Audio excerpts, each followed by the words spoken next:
there and welcome to another YouTube video. I'm Justine, the Twilight Stamper. Today we're going to be making a really adorable flower card. I'm going to start off and I'm going to take some masking paper and I'm going to grab this Peony stamp set from Suzy Stamps, and it would help if I stuck that on the right way. I kind of realized when I went to ink this up.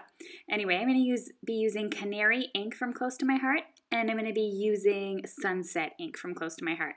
And what I'm going to do is I'm going to just stamp this. It really doesn't matter what color you do this in at the moment. I'm just going to stamp this 3 times on my paper and then cut it out. I actually only did 2 times in the video, but I do recommend doing 3. It will make your life a little bit easier. And remember that you can save these masking pieces for extra projects or use them to create bulk bar cards. They'll stick for a while as long as they don't get too wet. Alright, so I'm just going to continue stamping these and I'm going to cut them out with my scissors.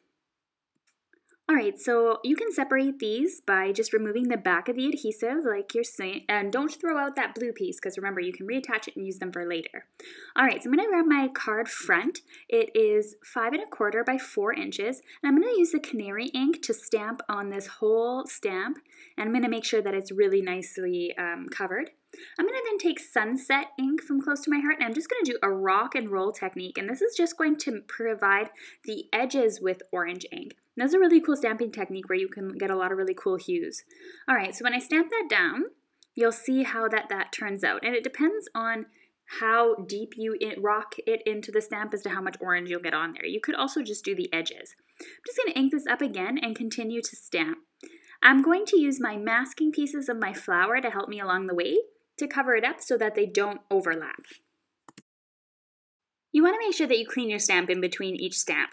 Alright, so now you can see I have the masking going on and I'm able to stamp without overlapping, and I just continue to move along that mask and over the next flower. And as I said, 3 masks would probably end up being a lot easier when it came to the center, and it probably would have given a little bit more natural of a look.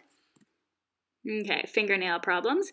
Alright, so as you can see, I'm just covering this up. Sorry, I went off screen a little bit there. I just keep covering it up, and then I also can stick down those masking papers to hold my card front in place as well. So I really liked that I had a lot of control over that. So I just went along the edges and all into the middle. So I'll speed you up and you can watch as I go.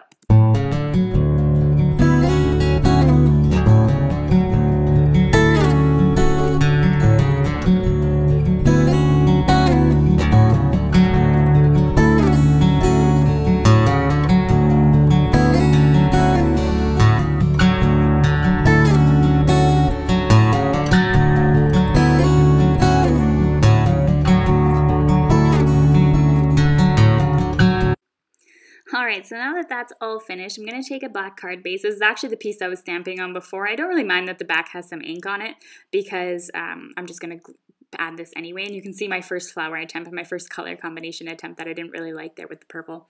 Alright, so I'm using some Tombow Mono adhesive, and I'm going to stick that onto my card base.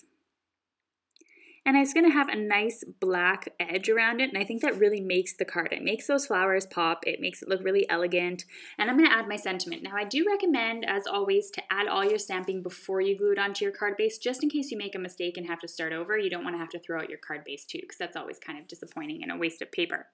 Alright, so I'm going to be using another stamp set from Suzy. And I really love this saying. I think it's really perfect for all my crafty friends, and I can't wait to send this card out. I'm going to be using some Memento black ink, and I'm going to make sure that I have even coverage on that as well. This is my first time using the stamps, both stamps, so they might have a little bit of use that needs to go through them. So I'm just going to stamp this down, not Presley, and give it a nice even push. And then I'm going to lift it off, and my sentiment is already on the paper. And I think that font of that stamp set really goes with the nice card look. All right. So the last thing I'm going to do is I'm going to add a little bit of Wink of Stella sparkle pen to this. I'm just going to add this to the orange part of the leaves, and it's just going to give it a little extra sparkle and just add a little extra touch to it. Alright, so I'm just going to throw you into fast mode once again so you don't have to go and watch me color for ages. All right, and I just wanted to let you know, if you're watching this, just please give me a thumbs up and think about subscribing for my next videos. I'm going to have lots up in January, and I'm super excited to share a couple of new series I'm starting. So thank you so much for watching, and I really appreciate it. This is one of my favorite new tools that I've discovered, and it really just adds that final touch to the card. I was thinking of adding rhinestones or something like that, and I think I might still add a few of them, but overall I like the simplicity of this card the most, and I'll just give it a tilt here so you can see the sparkle. Alright, so I hope you enjoyed today's card tutorial. Feel free to leave a comment, and thank you so much for watching. Have an awesome day!